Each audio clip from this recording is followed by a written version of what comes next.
Olá, mulher! Bom dia! Bem-vinda ao dia 19 do nosso devocional, nosso propósito de 40 dias. Antes de iniciarmos a leitura do nosso devocional, eu quero compartilhar uma experiência com você que eu estive hoje pela manhã vivendo. Eu estava limpando a casa, tirando o pó das coisas e eu não estava me sentindo preparada para gravar o vídeo, porque eu estava me sentindo bastante ansiosa por algo pessoal que eu estou vivendo. E aí eu estava limpando, eu tenho uma seção de bíblias e todas as bíblias que eu tenho, elas foram ganhadas. E aí eu estava olhando essa bíblia, eu acho que é a bíblia mais bonita que eu tenho, e ela é uma bíblia em espanhol. E aí eu olhei para essa Bíblia e eu me lembrei de como eu ganhei essa Bíblia.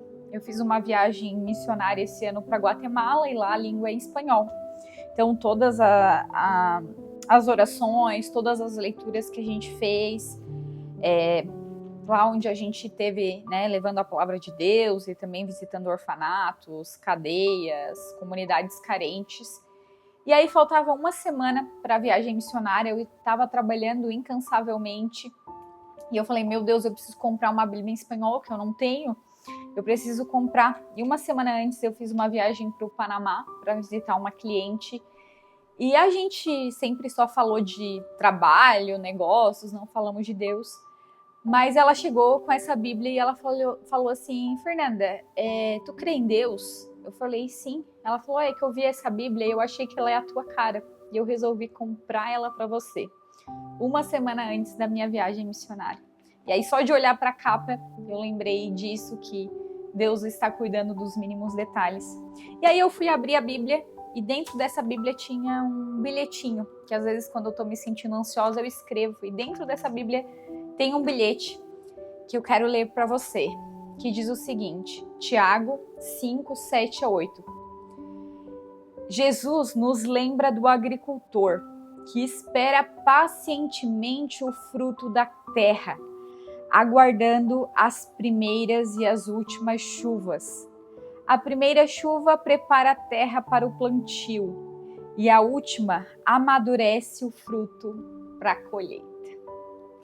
E aí, justamente onde estava esse papel, está aberta em Eclesiastes, onde diz o seguinte, todo tiene su tiempo y todo lo que se quiere debajo del cielo tiene su hora.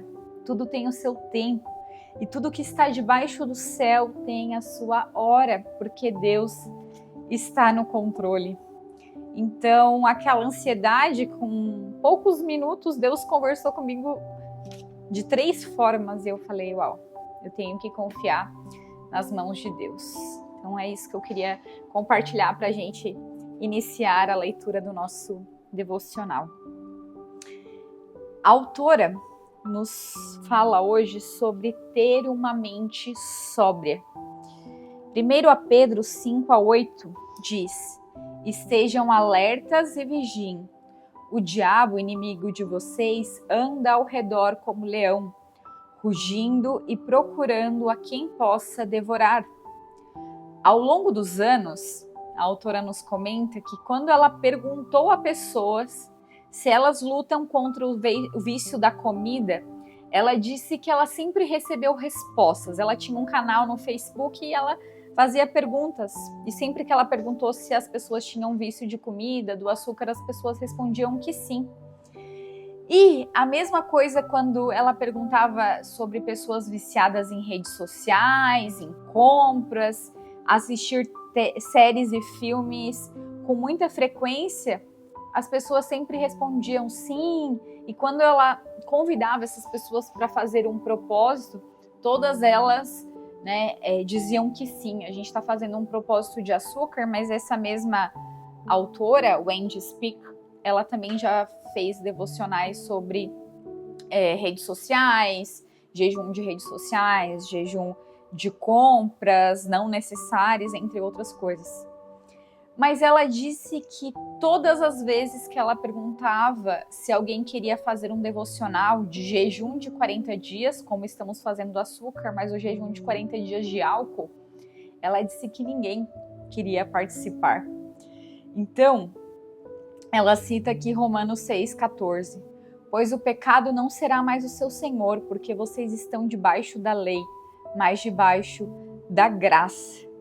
Então ela disse que nunca ninguém disse para ela que ela estava sendo legalista quando ela provocou as pessoas a fazerem o jejum de açúcar. Mas assim que ela sugeriu que as pessoas abandonassem as bebidas alcoólicas por 40 dias, as pessoas acusaram ela de legalismo. Por quê?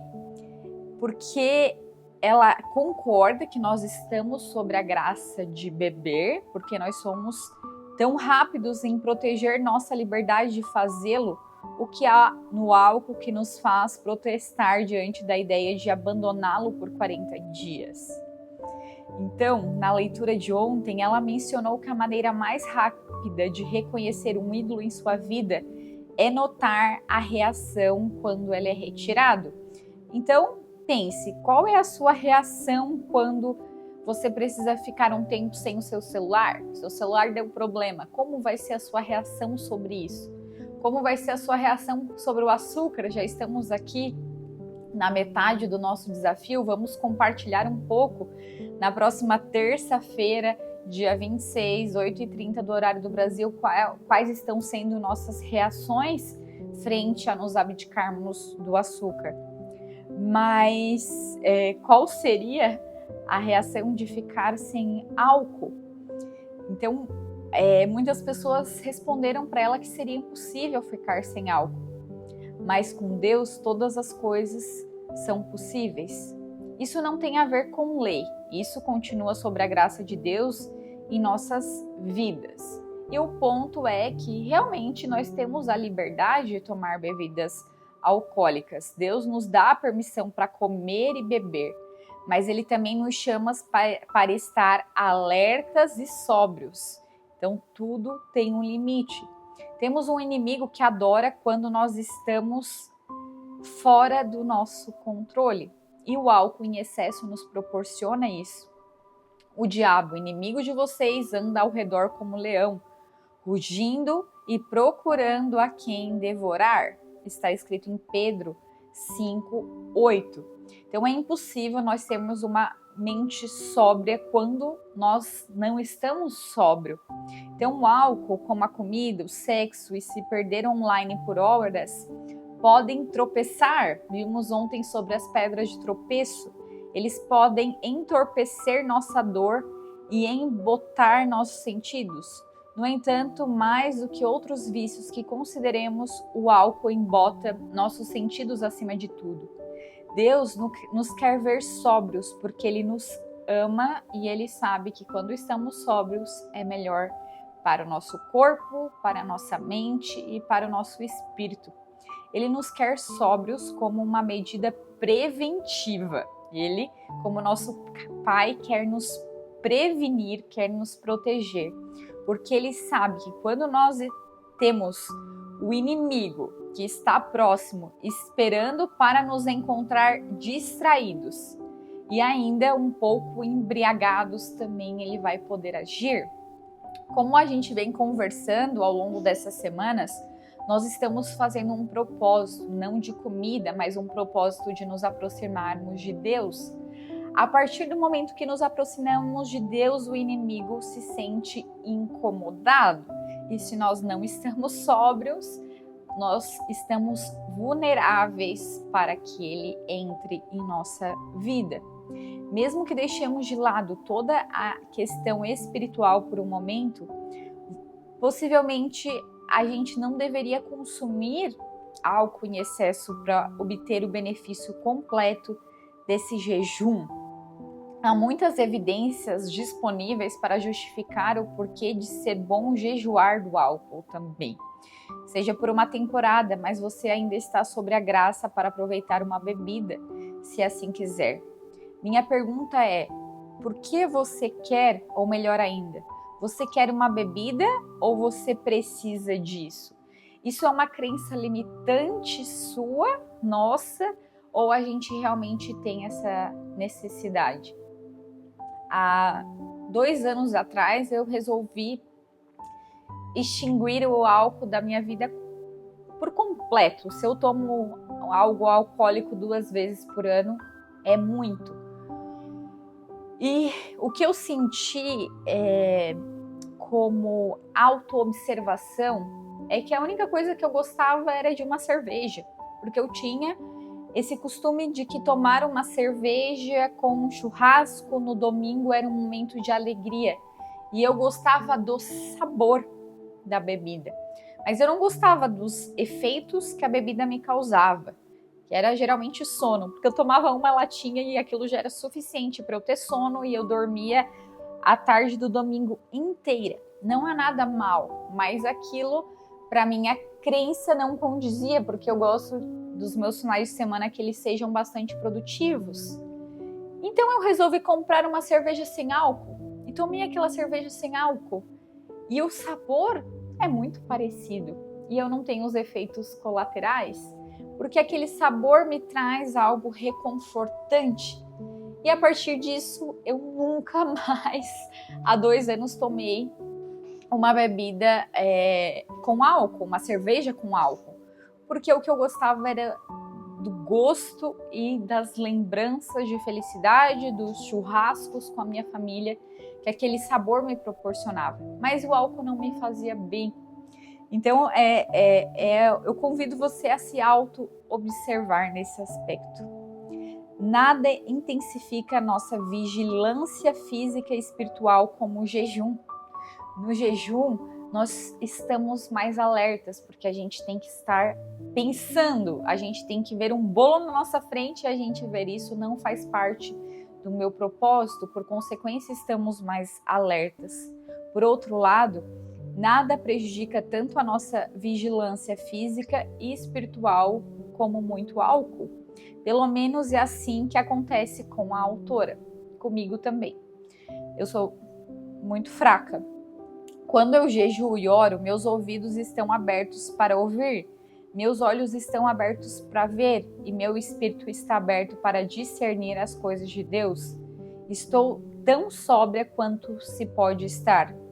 Deus está chamando para observar sobriamente a sobriedade da sua alma hoje. Você está em alerta? Por quê? Sempre que nos aproximamos de Deus, vão haver obstáculos. Você vai querer ir na igreja e vai começar a chover, o seu marido vai ficar doente, a criança vai começar a fazer alguma birra para não querer ir na igreja, porque o inimigo está querendo impedir você de se aproximar de Deus. E se você não está alerta, se você não está atento, você não está preparado com antecedência sobre essas possíveis coisas que irão acontecer, você vai agir com emoção naquele momento e vai acabar cedendo, vai dizer: meu Deus, eu queria ir à igreja, mas eu não estou indo porque começou uma chuvarada, eu não estou encontrando meu guarda-chuva, porque o meu marido ficou doente agora de uma hora para outra e eu não vou poder ir.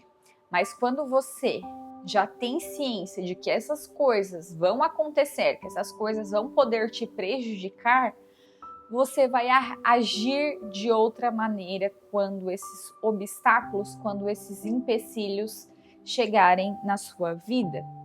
Então faça um inventário honesto de todas as formas como você se automedica e se conforta. Não use sua liberdade em Cristo como desculpa para continuar fazendo coisas em excesso e tudo o que você deseja. Se apenas a ideia de abrir mão de excesso de vinho te faz reclamar, talvez você tenha encontrado um ídolo na sua vida. Você precisa ter o controle das coisas e não as coisas terem controle sobre a sua vida e te impedir de que você esteja sóbrio. Pai Celestial, és tudo sobre liberdade, sabor e alegria. Não é um estraga-prazeres como uma régua esperando que eu fale. Deus não está colocando medidas esperando que a gente fale e que Ele vai castigar quem falha, quem comete pecado. Deus não é assim.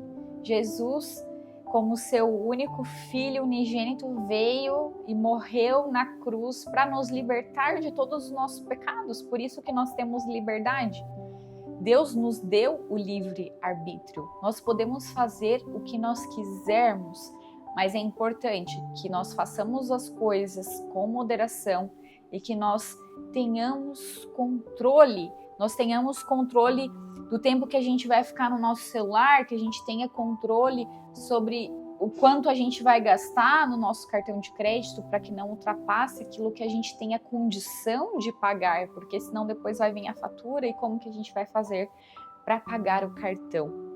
Essa liberdade, ela é maravilhosa, porque nós podemos fazer o que nós queremos, mas a partir do momento que a gente, por algum motivo, precisa retirar alguma coisa da nossa vida, nós precisamos estar preparados para ter o autocontrole disso. Hoje, a gente pode comprar o que quiser na internet, mas se chegar um momento que você perder o seu emprego, que o seu marido perder o seu emprego, você não poderá ter a liberdade de comprar tudo que você deseja, e isso é normal, são fases que passamos na nossa vida. Então isso não pode ser um momento desesperante para você. Então é importante estarmos preparados nos momentos que os maiores desafios não chegarem, para que assim que eles chegarem, nós já estejamos preparadas e maduras para enfrentá-los. Que a minha vida perdoada hoje testemunha o fato de que eu sou verdadeiramente livre. E sou livre, então sou livre para deixar qualquer e todos os vícios no altar deste jejum. Obrigada, Jesus, em teu nome. Amém.